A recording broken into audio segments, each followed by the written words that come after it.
इस सवाल में बोला गया है दो नगर ए और बी के बीच की दूरी 330 किलोमीटर है। एक रेलगाड़ी ए से बी की ओर प्रातः 8 बजे 60 किलोमीटर प्रति घंटा की गति से चलती है और दूसरी रेलगाड़ी बी से ए की ओर प्रातः 9 बजे 75 किलोमीटर प्रति घंटा की गति से चलती है, तो वो कितना बजे मिलेंगे? एक बात को याद रखेंगे, जब कोई दो व्यक्ति, दो ट्रेन, कुछ भी, दो बस, दो ट्रक अगर विपरीत दिशा में एक ही समय चलते हैं तो एक ही समय के बाद वो मिलेंगे, ये बराबर एक सत्य है। लेकिन इस केस में देखिए, जो पहली जो ट्रेन है वो 8 बजे निकली है, दूसरी ट्रेन जो है 9 बजे निकली है। तो हम इसमें जो एक सिद्धांत को उपयोग कर रहे हैं कि एक साथ अगर चलती तो एक ही वक्त के बाद मिलेगी, लेकिन चूंकि 1 घंटा पहले एक ट्रेन चल गई है, उसके लिए हमें जो 1 घंटा जो पहले वो चली है वो कितना किलोमीटर चली है उसको हम पहले माइनस करेंगे। तो देखिए, ए ट्रेन जो 1 घंटा चली, 8 बजे से चली है, तो ये 8 घंटे में ये 60 किलोमीटर चली है, कि उसका 60 किलोमीटर प्रति घंटा है। तो हमने 330 से पहले 60 किलोमीटर को घटा दिया, तो 330 से 60 किलोमीटर घटा दिया तो हमारे पास आ गया 270 डिस्टेंस है। अब हम पकड़ सकते हैं 330 की जगह पे 270 है और दोनों ट्रेन एक ही समय चली है, इसको हम पकड़ सकते हैं, कि हम 330 से हमने वो किलोमीटर हमने घटा दिया, 60 किलोमीटर हमने घटा दिया, इसलिए 270 मिला। अब है कि चूंकि दोनों ट्रेन विपरीत दिशा में आ रही है, इसके लिए हम इसके सापेक्ष गति या रिलेटिव स्पीड को निकालेंगे। याद रखेंगे, जब कोई वस्तु एक दूसरे के तरफ आती है तो फिर क्या होता है, उनके स्पीड जुड़ जाते हैं। तो मतलब है कि एक की स्पीड आपका देखिए 60 किलोमीटर घंटा है, दूसरे की 75 किलोमीटर घंटा है।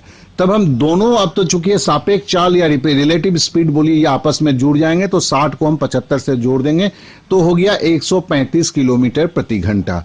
अब देखिए क्या है कि दूरी हमारे पास क्या है, 270 है किलोमीटर, चाल क्या है 135 किलोमीटर प्रति घंटा है। तो समय क्या लगता है, दूरी बटे चाल या डिस्टेंस बाय स्पीड। तो 270 बटे 135 हुआ, अर्थात 2 घंटा। 2 घंटा कहां से, 9 बजे से 2 घंटा, तो मतलब 9 बजे से 2 घंटा मतलब 11 बजे जाके जो है दोनों ट्रेन आपस में मिलेगी।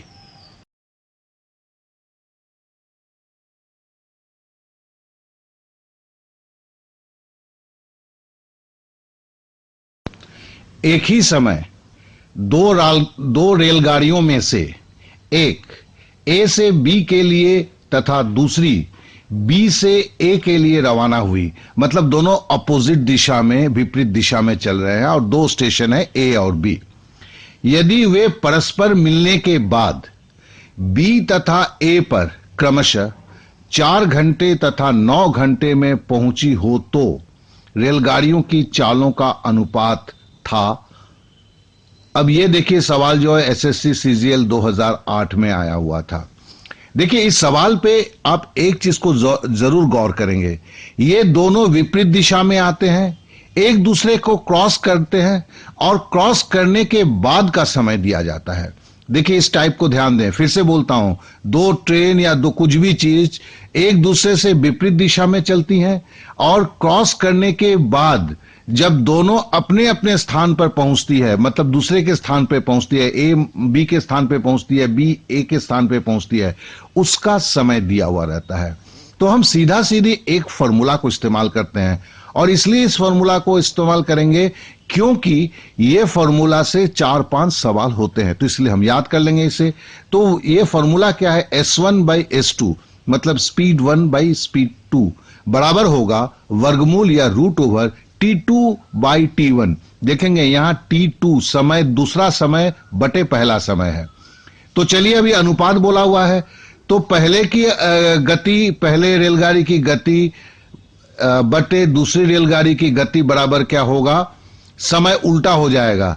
दूसरे रेलगाड़ी को पहुंचने में लगा समय तो 9 घंटा है और पहले रेलगाड़ी को पहुंचने में समय तो वो 4 घंटा है, और ऊपर रूट ओवर हो जाएगा, बराबर हो जाएगा 3/2, या आप बोलें तो इसे 3:2। 48 किलोमीटर प्रति घंटा की चाल से चलने वाली एक रेलगाड़ी इससे आधी लंबाई वाली तथा विपरीत दिशा में 42 किलोमीटर प्रति घंटा की चाल से चलने वाली एक अन्य रेलगाड़ी को 12 सेकंड में पार करती है। यही रेलगाड़ी एक रेलवे प्लेटफॉर्म को 45 सेकंड में पार करती है। तो प्लेटफॉर्म की लंबाई क्या होगी? देखिए, जब ये दोनों ट्रेन आपस में क्रॉस करती है तो दोनों की लंबाई जो जोड़ के हो जाएगा दूरी। तब देखिए, चलिए पहले ट्रेन की लंबाई हम, चूंकि दूसरी आधी है, पहला उसका दुगुना है, तो इसके लिए मैं क्या करता हूं कि पहले वाले ट्रेन को 2x मान लेता हूं, तो हमें दूसरी वाली ट्रेन की लंबाई जो होगी x माननी होगी। तो दोनों ट्रेन अगर सामने सामने खड़ी हो जाएगी तो लंबाई कितना होगा? 3x हो जाएगा। अब मैंने पहले भी बोला था, जब दो ट्रेनें विपरीत दिशा में आती हैं तो उनकी जो सापेक्ष गति है वो दोनों के गति को जोड़ने से बनता है। इसलिए 48 और 42 को जोड़ के हो गया 90 किलोमीटर प्रति घंटा। लेकिन चूंकि हमें ट्रेन की लंबाई जो मीटर में है, तो हमें इस 90 किलोमीटर प्रति घंटा को मीटर में चेंज करना होगा। तो हम 90 को 5/18 से गुना कर दिए, तो हो गया 25 मीटर प्रति सेकंड। अर्थात दोनों ट्रेनों की सापेक्ष गति जो है प्रति सेकंड 25 मीटर है। अब हम जानते हैं समय बराबर दूरी बटे चाल होता है, T बराबर D/S। यहां बोलता क्या है कि दोनों जो ट्रेन है आपस में 12 सेकंड में क्या करते हैं, एक दूसरे को क्रॉस कर जाती है। तो समय 12 मिल गया, और हमने दोनों ट्रेन की लंबाई 3x माना हुआ था, और उनकी जो चाल है वो 25 मीटर प्रति सेकंड है। इससे हमें x बराबर 100 मीटर मिल गया। x बराबर 100 मीटर, तो पहली ट्रेन की लंबाई क्या होगी? 2x बराबर 200 मीटर। दूसरे ट्रेन की लंबाई क्या है? 100 मीटर ही होगी। अब बोलता है कि पहली ट्रेन जो है, मतलब जिसकी लंबाई 200 मीटर है, एक प्लेटफॉर्म, चलिए उसकी लंबाई k मान लेते हैं, उसको पार करती है। और पहली ट्रेन की स्पीड क्या है? 48 किलोमीटर प्रति घंटा। अब जानते हैं इसको भी हमें मीटर प्रति सेकंड में हमें ये करना होगा, कन्वर्ट करना होगा। तो 48 को हम 5/18 से गुना कर देते हैं, तो क्या होता है? 40/3 मीटर प्रति सेकंड।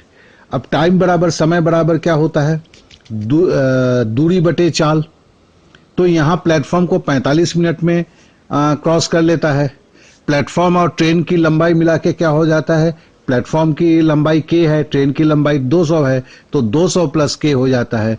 बटे चाल जो है, चाल 40/3 है। अब जाके 3 ऊपर चला जाएगा, तो 3 200 से गुना होगा तो 600, k को से गुना होगा तो 3k। तो 600 प्लस 3k बराबर होता है 40 गुने 45।